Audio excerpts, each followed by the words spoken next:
20 октябр президенти ҷумҳурии Тоҷикистон пешвои миллат муҳтарам Эмомалӣ Раҳмон ва раиси Маҷлиси Миллии Маҷлиси Олии Ҷумҳурии Тоҷикистон раиси шаҳри Душанбе муҳтарам Рустами Эмомалӣ дар қисмати шимолии ноҳияи Исмоили Сомонии пойтахт шаҳраки нави саноатиро ифтитоҳ намуда ба фаъолияти се корхонаи калони саноатӣ ҷамъияти саҳомии пушодаи Сантлайс бо зиёда аз 650 ҷойи корӣ оғоз бахшиданд ва ба бунёди се корхонаи дигари истеҳсолии санги асос гузоштанд. 20 октябр президенти ҷумҳурии Тоҷикистон пешвои миллат муҳтарам Эмомалӣ Раҳмон ва раиси Маҷлиси Миллии Маҷлиси Олии Ҷумҳурии Тоҷикистон раиси шаҳри Душанбе муҳтарам Рустами Эмомалӣ дар қисмати шимолии ноҳияи Исмоили Сомонии пойтахт шаҳраки нави саноатиро ифтитоҳ намуда ба фаъолияти се корхонаи калони саноатии ҷамъияти саҳомии пӯшидаи Сантайлз бо зиёда аз 650 ҷойи корӣ оғоз бахшиданд.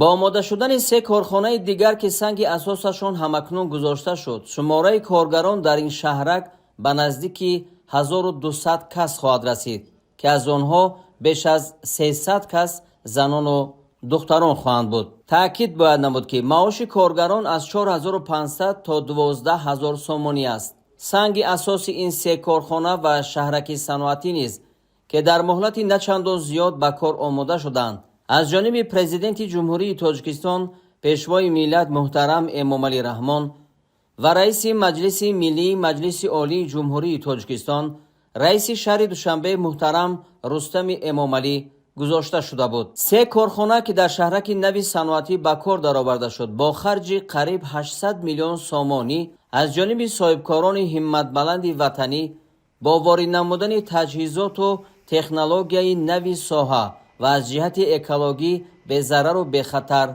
بنیاد یافتند. مبلغ عمومی برای این سه کارخانه فعال گردیده و سه کارخانه دیگر که در مهلت کوتاه ساخته خواهند شد نزدیک 2 میلیارد سومانی را تشکیل خواهد داد. از سه کارخانه فعال شده یکمش با 2 خط تکنولوژی و استحصالی برای تولید سفالک و کاشین‌ها و سرانید آماده شده است که محصولاتش عوض کننده واردات و هم به صادرات نگرانده می باشد.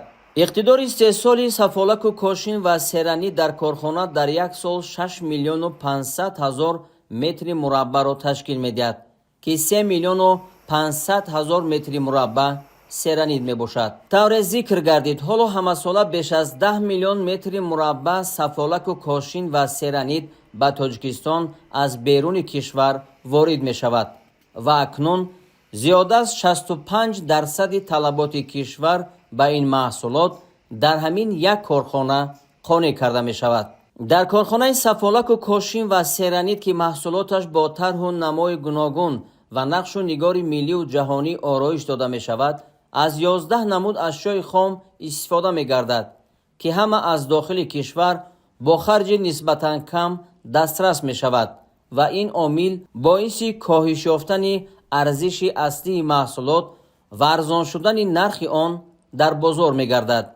ما تکنولوژی چوبی رسمی را استفاده می‌بریم که به ما امکانیت می‌دهد محصولات را بسیار برآوریم و با صفت بلند.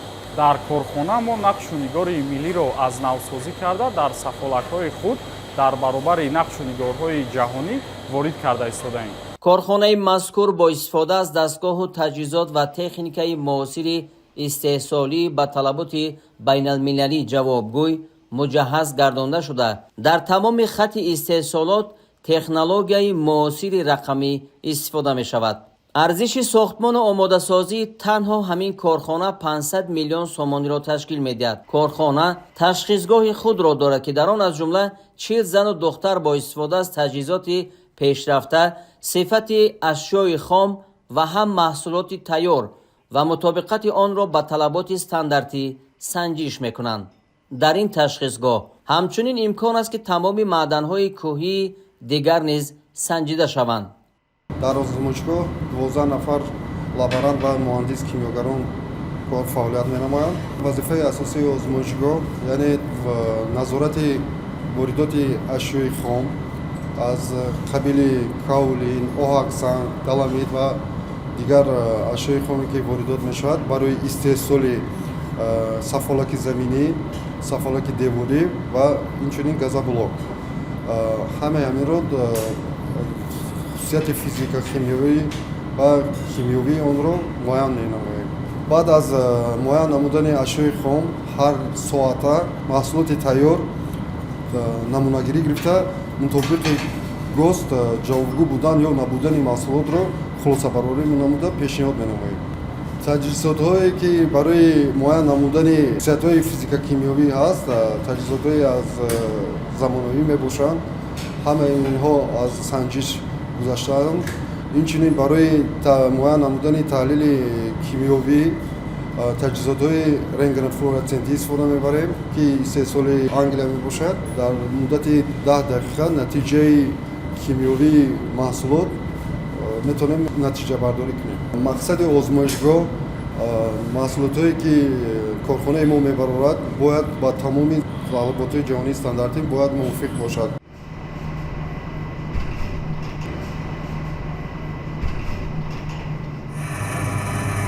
بعد استحصال سفولک ما رو وارد در تجهیزات مستحکمی تعلیم نموده.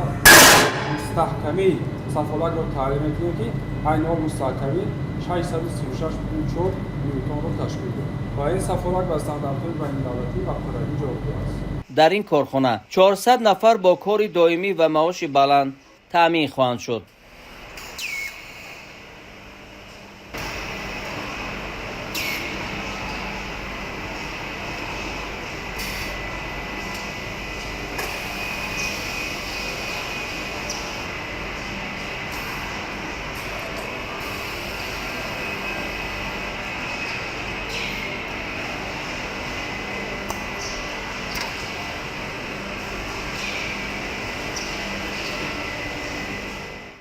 дар таърихи Тоҷикистон корхонаи Сантайс аввалин корхонаи сафолатбаронӣ мебошад.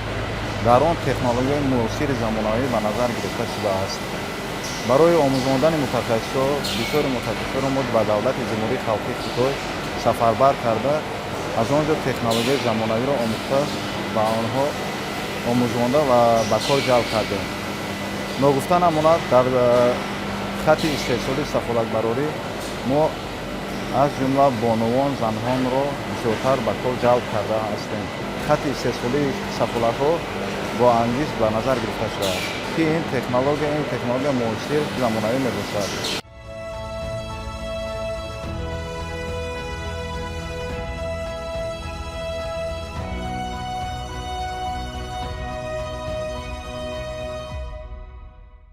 корхонаи дуюм ки ба кор дароварда шуд ба истеҳсоли хишти сабук газоблок нигаронда шуда бо харҷи 150 миллион сомонӣ омода шудааст. хишти сабуки корхона пурра ба стандартҳои байналмилалӣ ҷавобгӯй буда аз хишти маъмулӣ 3 маротиба сабуктар аст ва ҳамчунин садо ва гармию сардиро намегузаронад. ба сифати ашёи хом дар истеҳсоли хишти сабук асосан оҳак истифода мешавад. тамоми дастгоҳу таҷҳизоти истеҳсолии корхона аз кишварҳои пешрафтаи хориҷӣ ворид гардида маҳсулоташ ба стандартҳои байналмилалӣ ҷавобгӯй аст.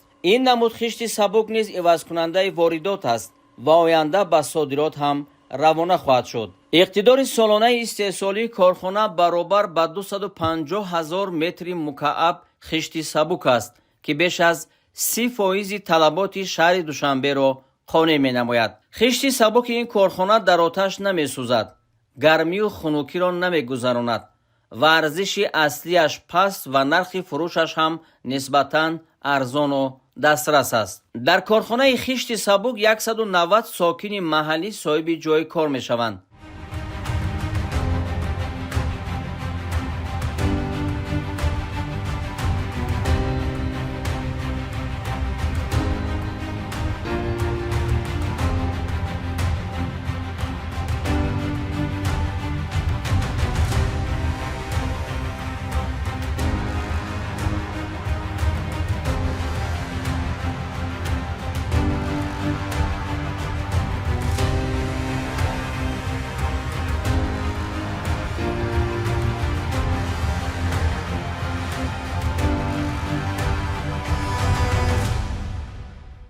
корхонаи сеюм ки дар деҳаи харангони ноҳияи варзоб бунёд ёфтааст аз ҷониби президенти ҷумҳурии Тоҷикистон пешвои миллат муҳтарам эмомалӣ раҳмон ва раиси маҷлиси миллии маҷлиси олии ҷумҳурии Тоҷикистон раиси шаҳри Душанбе муҳтарам Рустами Эмомалӣ ба таври фосилавӣ ифтитоҳ ёфт. корхона бо харҷи 100 миллион сомонӣ бунёд ёфта иқтидори истеҳсолии он 80 000 тонна оҳак дар як сол мебошад.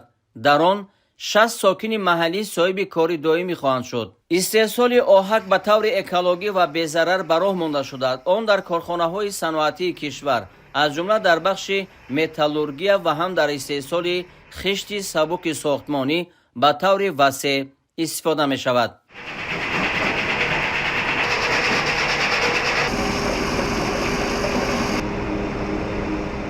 корхонаи мо ашёи хомро аз наздикии худамон ки на зиёда аз 2 километр оварда дар ин ҷо тайёр мекунем ба печкоҳо ва баъдан ба заводҳое ки бо вобаст ба инанд аз ҷониби кафел тайёркунӣ, симин тайёркунӣ ва газоблок тайёркунӣ ба он ҷо равона мекунем. сабаби дар ҳамин ҷо корхона сохтан албатта дар наздикии кӯҳе ки аз ҳамин истеҳсол мешавад ба хотири ҳамин дар ҳамин ҷо сохтагӣ аст. баъди баровардани оҳаки похса ё хока мо албатта ба лаборатория мегзаронем ки ба стандарти умуман ҷаҳонӣ ҷавобгӯ бошад. ҳамин гуфтани корхонаи мо аз ҷиҳати экологӣ беҳад тоза буда баъди сӯзондани санг хоку чангро кашида ба воситаи филтр умуман дар даруни об омехта мекунад ки ба муҳити зист халал намерасад.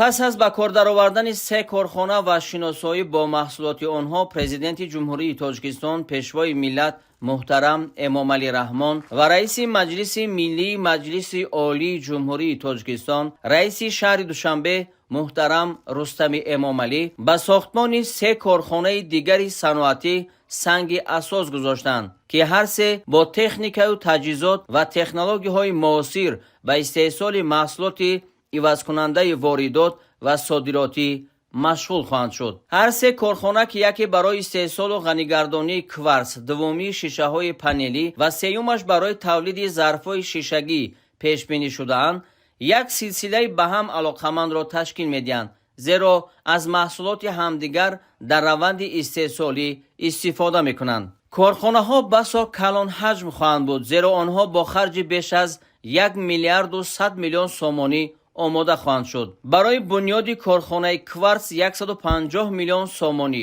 корхонаи панелҳои шишагӣ 650 миллион сомонӣ ва корхонаи зарфҳои шишагӣ 380 миллион сомонӣ равона хоҳанд шуд ки ҳама маблағҳои соҳибкорони ватанӣ аст. ҷои зикри хос аст ки корхонаи истеҳсол ва ғанигардонии кварц ки маҳсулоташ дар бахшҳои гуногуни истеҳсолию технологӣ истифода хоҳад шуд, бори нахуст дар Тоҷикистон бунёд меёбад. ин корхона боиси воридшавии кишвар ба марҳилаи сифатан нави технологӣ хоҳад буд, зеро кварци ғанигардондашуда дар истеҳсоли намудҳои гуногуни шиша, сафол, олоти барқӣ ва электронию оптикӣ, линзаҳои баландсифат, генераторҳои ултрасадо, таҷҳизоти соҳаи алоқа ва ҳам дар бахши заргарӣ истифода мешавад. рӯйпӯшҳои кварцӣ ҳамчунин барои муҳофизати ранги мошинҳо аз таъсири офтоб ва сардию намӣ муфид аст. иқтидори корхона барои истеҳсоли 130 000 тонна кварц пешбинӣ шуда, дар он беш аз 180 сокини маҳаллӣ соҳиби кор ва маоши баланд хоҳанд шуд. корхонаи дуввум барои истеҳсоли панелҳои шишагӣ пешбинӣ шудааст ки бо маблағи 650 миллион сомонӣ бунёд гардида, иқтидори солонаи он 10 миллион метри мураббаъ шиша бо қутру андозаҳои гуногун мебошад. дар ин корхона беш аз 150 шаҳрванди Тоҷикистон соҳиби кори доимӣ хоҳанд шуд. панелҳои шишагӣ аз ин корхона аз кварци ғанигардондашудаи корхонаи ҳамсояаш истеҳсол шуда маҳсулоти аз ҷиҳати технологӣ баландсифат ва доираи истифодааш хеле васеъ мебошад. шишаҳои ин корхона на танҳо дар сохтмони биную иншоот, балки дар техникаву таҷҳизоти гуногуни барқӣ, электронию оптикӣ ва умуман истеҳсоли технологияи олӣ истифода мешавад. корхонаи истеҳсоли шишаҳои панелӣ нахустин корхонаи навъи худ дар Тоҷикистон буда маҳсулоти он дорои андоза, ҳаҷм, ғафсӣ ва рангҳои гуногун хоҳад буд. корхона имконият дорад шишаҳои панелии тавсонидашуда ба оташ ва гармию хунукӣ тобоварро бо рангҳои сиёҳ, ёддор ва ғайра тибқи фармоиш ба мизоҷони худ истеҳсол ва пешкаш намояд. насби чунин шиша дар тирезаҳои корхонаи хонаҳои истиқоматӣ аз ҷумла боиси ҳифзи ашёву ҷиҳози манзилӣ аз таъсири манфии офтоб мегардад. шишаи ин корхона ҳамчунин аз ҷиҳати экологиву техногенӣ бехатару безарар аст, зеро ҳангоми афтидан ва ё бархурд ба чизе намешиканад ва ба пораҳои буранда пош намехӯрад. дар корхонаи шиша ҳамчунин коргоҳи коркарди дубораи партовҳои шишагӣ бунёд меёбад, ки бо аҳамияти зистмуҳитии худ ҳамчунин як намунаи истеҳсолоти сабз хоҳад буд. корхонаи сеюме ки санги асосаш гузошта шуд ба истеҳсоли зарфҳои гуногуни шишагӣ барои маҳсулоти нӯшокиву хӯрокворӣ ва дигар эҳтиёҷоти рӯзгор зарурӣ пешбинӣ гаштааст. дар ин корхона беш аз 130 шаҳрванди кишвар соҳиби кори доимӣ хоҳанд шуд. корхона бо иқтидори истеҳсолии 45 миллион литр зарфҳои шишагии андозаву ғунҷоишашон гуногун дар як сол омода хоҳад шуд. ин ҳаҷми истеҳсол имкон медиҳад ки эҳтиёҷоти Тоҷикистон ба зарфҳои шишагӣ 100% қонеъ карда шавад, зеро тибқи маълумоти оморӣ ҳоло ҳамасола дар ҳаҷми ҳудуди 40 миллион литр ин маҳсулот аз хориҷи кишвар ворид мешавад. гузашта аз ин зарфҳои шишагӣ ин корхона комилан замонавӣ буда аз маҳсулоти қаблие ки дар замони гузашта истифода мешуд ба куллӣ фарқ мекунад. ба сарвари давлат муҳтарам Эмомалӣ Раҳмон иттилоъ доданд ки дар болои боми ҳар се корхонаи бунёдшаванда панелҳои офтобӣ насб карда хоҳад шуд ки 30,000 киловатт барқ истеҳсол хоҳанд кард. ин шаҳраки нави саноатӣ ҳамчунин дорои манбаи дигари худии нерӯи барқ хоҳад буд, зеро гармие ки дар оташдонҳо барои истеҳсоли маҳсулот ҳосил мешавад ба тавлиди нерӯи барқ низ равона мегардад. барои ин кор дар ин ҷо турбинаҳои махсус насб карда мешаванд ки аз гармии оташдонҳои дарозиашон 200 метрии корхонаҳо истифода карда нерӯи барқ тавлид мекунанд. нерӯи барқи ба ин ду тариқа дар ин шаҳраки саноатӣ истеҳсолшаванда 90% талаботи худро қонеъ менамояд, ки боиси кам шудани арзиши аслии маҳсулот мегардад. корхонаҳои ин шаҳраки саноатӣ барои пухтану гудохтани маҳсулоти худ аз гармии ангишт ва газ истифода мекунанд ва ҷои зикри хос аст ки газ дар ин ҷо аз ангишт ҳосил карда мешавад ва ин кор низ бо технологияи баланди муосир ба роҳ монда шуда аз ҷиҳати экологӣ безарару бехатар аст. иттилоъ дода шуд ки ин шаҳраки нави саноатӣ дар майдони беш аз 37 гектар замине бунёд мешавад ки қаблан ба як партовгоҳи азими саноативу сохтмонӣ табдил ёфта буд. пешвои миллат муҳтарам Эмомалӣ Раҳмон ба роҳбарияти мақомоти иҷроияи ҳокимияти давлатии шаҳри Душанбе ва соҳибкорони ватанӣ барои ин иқдоми шоистаи бунёдгарона изҳори сипос намуда бо хушнудӣ таъкид доштанд ки акнун дар ин ҷо як шаҳраки зебову дилкаш ва аз ҷиҳати техникиву технологӣ намунавӣ қомат меафрозад ки бозгӯй аз рушду нумӯи нави саноатӣ ва иқтисодиву иҷтимоии Тоҷикистони азиз аст.